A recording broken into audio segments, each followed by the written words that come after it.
This is the plug. The root system is already somewhat established, and the care for the plugs are going to be a little bit different at the beginning versus planting a bare root. Food. Grow as much as you can, as often as you can, and as long as you can. Hi, I'm Annette, and welcome to Kitchen Garden Farmhouse. Today's video is all about strawberries. But before we get started, if you have not subscribed yet, please take a moment to subscribe and ring the notification bell to be reminded every time I upload a new video. Thank you, and let's begin. I want to go over with you, where are you going to plant, what are you going to plant, when are you going to plant, and how are you going to plant your strawberries. When growing your strawberries, it is best to choose a sunny spot where the soil drains very well and where you're going to get at least 6 hours or more of direct sunlight a day. Next is to think about when are you going to plant your strawberries. Here in Florida, we have a very unique growing season, and we plant our strawberries late fall, winter time. The very best ideal time to plant strawberries in Florida is around October the 15th, but you can plant them anywhere between September the 15th through the month of November. So if you're watching this video and you do not live in Florida, leave me a comment below in what growing zone do you live in and what is the best time of the year for you to plant your strawberries, contingent upon your growing zone. The next thing on the list is what cultivar will you be planting. Now here in Florida, there's a lot of strawberries that you grow up north that we cannot plant down here because our heat is so intense, they just will not survive. I'm going to be planting the cultivar called Sensations. I have two different types here this year. They're both Sensations. One is a plug and one is a bare root. This is the plug. The root system is already somewhat established, and the care for the plugs are going to be a little bit different at the beginning versus planting a bare root.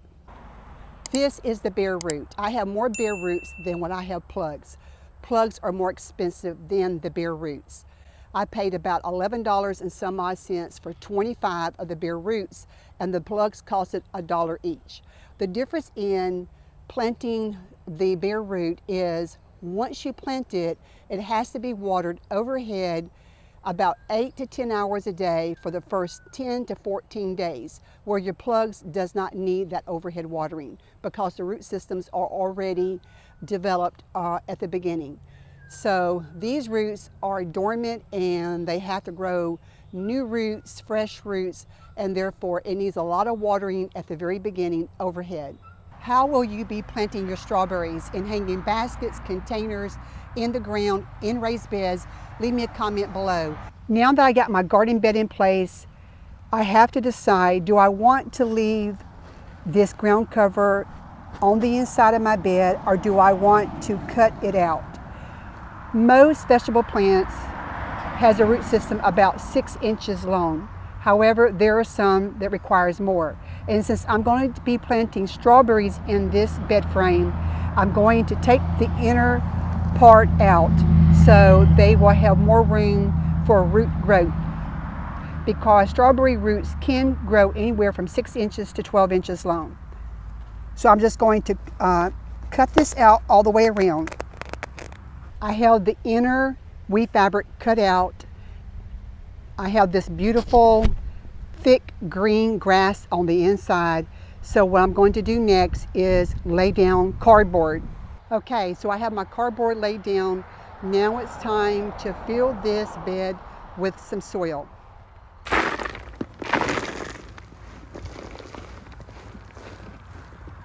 Okay, I finally got the raised bed filled with soil. And so I'm going to amend the soil with different things. I'm gonna put some sand in here and different fertilizers. So this would be a good time if you're making a new bed for the first time, is to put different amendments in with the soil to enrich it so your plants can grow even better.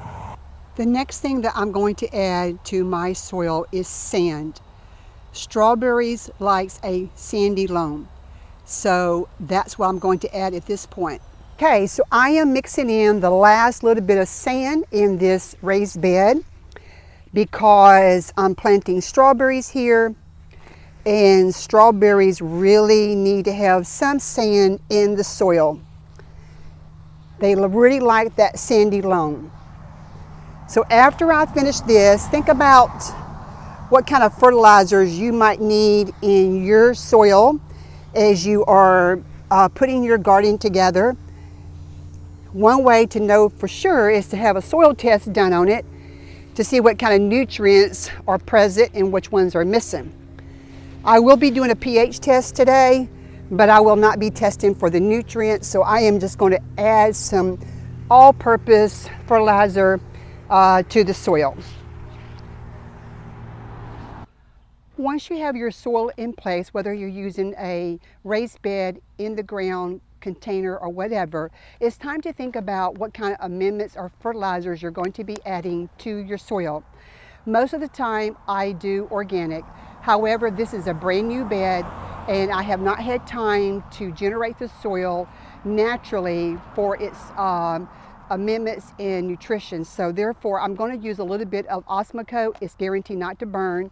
And normally, like I said, I will use just organic, but sometimes I will use synthetic depending on the situation, because I feel like it's better to use synthetic than to lose a crop if you do not have time for that crop to grow and for the microbes to break down the organic fertilizer to make those nutrients available to the plants. Now that I got the fertilizers in, I'm just going to incorporate it within the first couple inches of the soil here.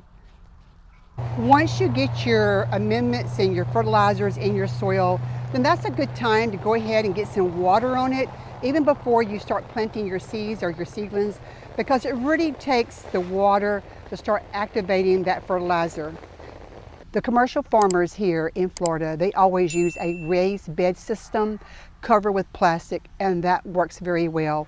The plastic keeps the strawberries off the dirt, and it has many other purposes as well. So with all that in mind, I have a couple options.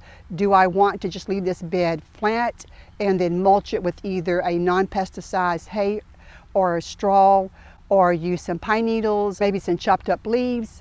Or do I want to raise it up a little bit with some more dirt and then cover it with plastic? Considering all the options, I'm going to raise it up a little bit more and cover it with plastic. I'm soaking my bare root strawberry plants for about 30 minutes to an hour. Here's a view to let you see a little bit of how I have mounded up the soil. You can see it's a few inches. I have some drip tape here. I do not have all the parts to put in a drip line, but I am going to lay down some drip tape just in case in the coming future I decide to get the other parts and put water through here on a drip line system. I just put down the drip tape. I got that secure with some garden staples just in case one day I want to access this and have a drip line system in here, because I'm going to be covering this bed with some fabric. The same material that I put down on the ground, this weed barrier that lets water and air through, this is the same fabric that I'm going to be putting over this bed. I have the weed barrier down and I secured them with the same staples that I use to put the ground cover down.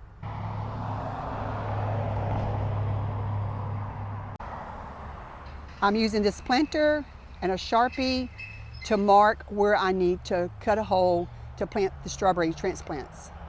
I have a circle here and a circle there. So these are 12 inches apart. And then I'm going to come over here on the other side and plant one directly across from it, but like a triangle. And these are going to be approximately 6 inches apart. I'm going to burn the holes in the fabric with this.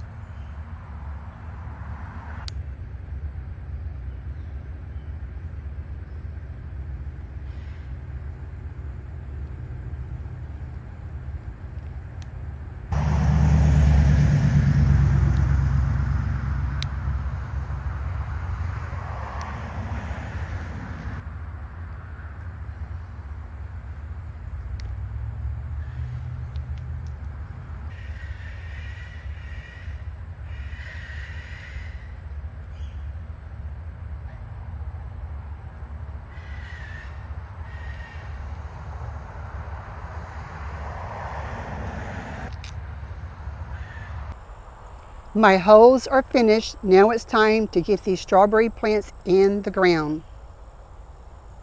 These are my bare root strawberry plants. The cultivar is Sensations.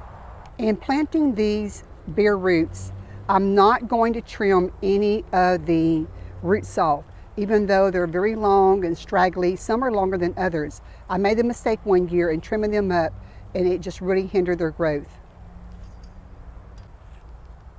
Right here is a new root that's trying to grow. What I will be doing is trimming all the dead ones off, like this right here. I will trim those, but I will not be touching the roots. Right here, around where my fingers are at, is the crown. We do not want to plant the crown. We want to go about halfway up through here. Now, I've made a mistake over the years in planting them too shallow, afraid that I was going to plant the crown. And meanwhile, I planted them too shallow, not deep enough, and they just kind of flop like this because it did not get enough of it. You want to go about halfway up, right in through here, and you'll be fine. So I'm just going to take off these ones here that are dead.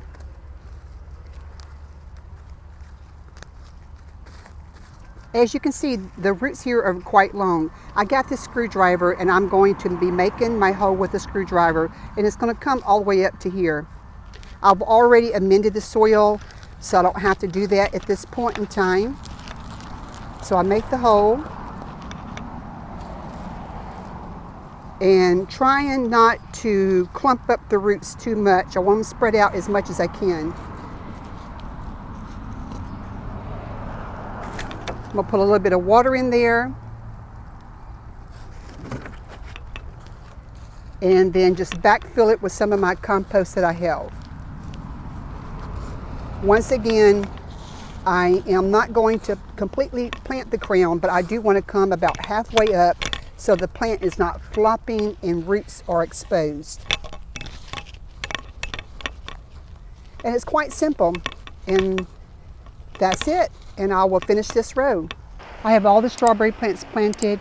I got an overhead sprinkler on. They have to be watered every day for about 8 to 10 hours a day for about 10 to 14 days so they can start to take root.